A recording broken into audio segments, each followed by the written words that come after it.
অংশবিশেষ থাকে যেগুলো ঘোরে এবং অত্যন্ত উচ্চ তাপমাত্রায় ঘোরে। এগুলোতে যদি কোনো ধরনের ফাটল বা বিচ্যুতি হয়ে যায়, ডিফরমেশন হয়ে যায়, তাহলে বিমানটি দুর্ঘটনা ঘটার দুঃখিত আশঙ্কা অনেক বেড়ে যায়। কিন্তু কিন্তু এই যন্ত্রাংশগুলো উৎপাদন করতে হয় সিঙ্গেল ক্রিস্টাল নিকেল অ্যালয় বা কোবাল্ট অ্যালয় থেকে। এই প্রযুক্তিটি তুরস্ক ইতিমধ্যে অর্জন করতে সক্ষম হয়েছে।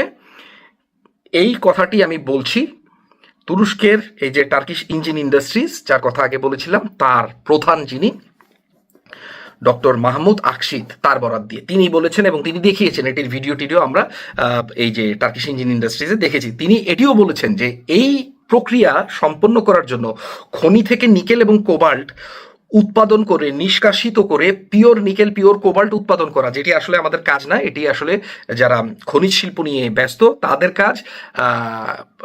যে যে আপনার এই খনিজের যে বিভাগ রয়েছে তাদের কাজ। কিন্তু আমরা এটি করেছি কারণ আমরা চাই খনি থেকে শুরু করে আকাশ পর্যন্ত কানের সব কিছু যাতে আমরা উৎপাদন করতে সক্ষম হই। পরনির্ভরশীলতাকে আমরা কানের প্রশ্নে জিরোতে, শূন্যতে নামিয়ে আনতে চাই, এই কথা বলেছেন মাহমুদ আকশিদ। আমি না, আবারও বলছি।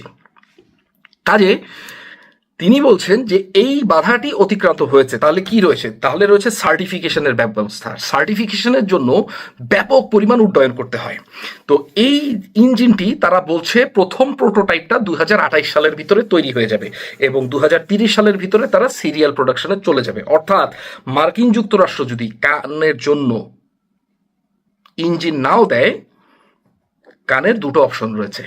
একটি হচ্ছে ব্রিটেন থেকে ইউরোফাইটার টাইফুনের যে ইঞ্জিন EJ-200, এটি আমার ব্যক্তিগত মতে বিশ্বের অন্যতম ভালো ইঞ্জিন, উন্নত মানের ইঞ্জিন। এই ইঞ্জিনটি ব্যবহার করা প্রোটোটাইপগুলোর জন্য। কিন্তু তাদের তুরস্কের আলটিমেট গোল বা নিশ্চিত হতে চায় তারা একটি বিষয়, সেটি হচ্ছে কান তুরস্কের নির্মিত ইঞ্জিন দিয়ে উড্ডয়ন করবে, যেগুলো বিশেষ করে পাকিস্তান, ইন্দোনেশিয়া, কাতারে যাবে। প্রোটোটাইপগুলো বা ব্লক 20, যেটি হচ্ছে হয়তো ট্রেনিং প্লেন হিসেবে ব্যবহৃত হবে, সেগুলো মার্কিন যুক্তরাষ্ট্রের অথবা ব্রিটেনের ইঞ্জিন দিয়ে উড্ডয়ন করতে পারে।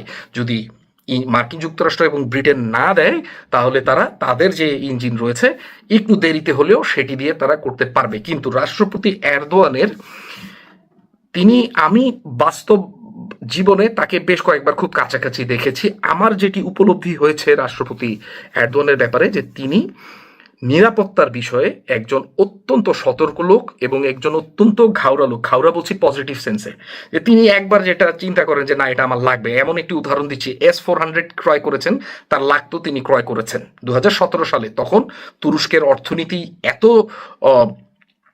ভয়াবহ ধরনের অবরোধের সম্মুখীন হয় যে ডলার 3 লিরা থেকে, মানে লিরা $1 তখন 3-3.5 লিরা পাওয়া যেত, আজকে $1 হয়ে দাঁড়িয়েছে 42 লিরা। কিন্তু নিরাপত্তার প্রশ্নে কিন্তু তিনি এক চুলও নড়েননি। আবার এখন তিনি এই কান TF-2000, এটি তুরস্কের ডিস্ট্রয়ার, এটি আরেকটি গেম চেঞ্জার হবে সমুদ্রে। এটি নিয়ে পরবর্তী ভিডিওতে আলোচনা করব, কারণ এটি নিঃসন্দেহে একটি বৃহৎ ভিডিওর দাবিদার এই বিষয়টি, কারণ এটি বোঝার প্রয়োজন রয়েছে এটি কিভাবে গেম চেঞ্জ করবে ভূমধ্য সাগরে, যেখানে দখলদারদের ঘুম ইতিমধ্যে হারাম হয়ে গিয়েছে তুরস্কের নৌবাহিনীর জন্য। সেখানে পরের ভিডিওতে আলোচনা করবো ইনশাল্লাহ, বা পরের যে কোনো একটি ভিডিওতে। তো কানে আবার ফিরে আসছি। কান তার ইজ্জতের জন্য একটি, মানে তার পুরা পলিটিক্যাল বা রাজনৈতিক ক্যারিয়ারের একটি বিশেষ চ্যালেঞ্জ হয়ে দাঁড়িয়েছে কান। এটি তিনি ইতিমধ্যে 25-এ উড্ডয়ন করিয়েছেন, 24-এ উড্ডয়ন করিয়েছেন, 25-এ উড্ডয়ন করিয়েছেন।